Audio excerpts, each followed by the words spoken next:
பச்சை பயிரை வச்சு 8 நிமிஷத்தில் ஒரு சூப்பரான ரெசிபி எப்படி செய்யுதுன்னு பார்க்கலாம். இந்த ரெசிபி சப்பாத்தி, சூடான சாதத்துலேயும் போட்டு சாப்பிட்லாம். புட்டுக்கு கூட இது ரொம்ப நல்லாயிருக்கும். வாங்க எப்படி செய்கிறதுன்னு பார்க்கலாம். குறைஞ்சது ஒரு 5 மணி நேரமாவது இந்த பச்சை பயிறு நல்லா ஊறணும். நான் நைட்டே பச்சை பயிரை நல்லா க்ளீன் பண்ணிவிட்டு நல்ல தண்ணி ஊற்றி ஊற வச்சுருக்கேன். இப்போ இந்த தண்ணியோடு தான் நம்ம இதை செய்ய போகிறோம். இந்த தண்ணியை தூர ஊற்றாதீங்க, ரொம்ப நல்லது. வாங்க எப்படி செய்யுதுன்னு பார்க்கலாம். இதுக்கு ஒரு கடாயில் எண்ணெய் ஊற்றிட்டு சோம்பு, கொஞ்சமாக கடுகு, கருவேப்பிலை கொஞ்சம் போட்டுக்குங்க. ஒரு வெங்காயத்தை கட் பண்ணி சேர்த்துக்கலாம். நல்லா இதை வதக்கிக்கலாம். வெங்காயம் கொஞ்சம் வதங்கினதுக்கப்புறமா கொஞ்சமாக உப்பு சேர்த்துக்குங்க. கல்லுப்பு தான் நான் சேர்த்துருக்கேன். இஞ்சி பூண்டு பேஸ்ட்டு 1 ஸ்பூன்.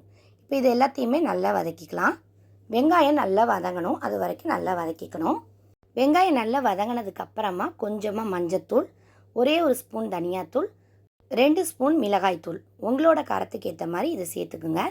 அடுப்பை லோ ஃப்ளேமில் வச்சு இதை ஒரு 2-3 செகண்டுக்கு வறுத்துட்டு உடனே இதில் ஒரு 3 கிளாஸ் அளவுக்கு தண்ணி ஊற்றிக்கணும்.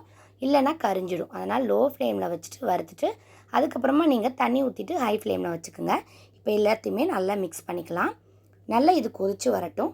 நான் ஏற்கனவே பச்சை பயிரை வேக வச்சுருக்கேன். இந்த பச்சை பயிரை நம்ம ஊற வச்ச தண்ணியிலேயே அப்படியே போட்டு நம்ம வேக வச்சுக்கலாம். ஏன்னா இதில் சத்துக்கள் நிறைய இருக்கும். அதனால் தண்ணியை நீங்கள் தூர ஊற்றிடாதீங்க. இந்த தண்ணி மட்டுமே போதுமான அளவு.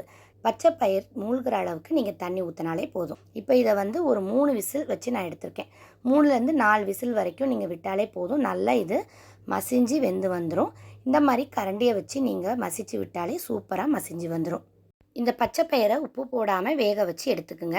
நல்லா மசிச்சாச்சு. இப்போ இதை அப்படியே நம்ம கடாயில் போட்டுடலாம். நல்லா கொதித்து வந்துடுச்சு. இப்போ இந்த கடாயில் நம்ம மசித்ததை அப்படியே சேர்த்துக்கலாம். பச்சை பயிரை வேக வச்சு எடுத்துகிட்டு நீங்கள் கடாயில் இதை நீங்கள் ரெடி பண்ணிங்கன்னா இது கொதித்ததும் நீங்கள் இந்த பச்சை பயிரை எடுத்து இதில் போட்டுடலாம். ரொம்பவே சீக்கிரமாக இந்த ரெசிபியை நம்ம செஞ்சிடலாம். ரொம்பவே ஹெல்த்தியான ரெசிபி இது. பச்சை பயிரை எல்லாத்தையும் போட்டுட்டு நல்லா கலந்து விட்டுருங்க.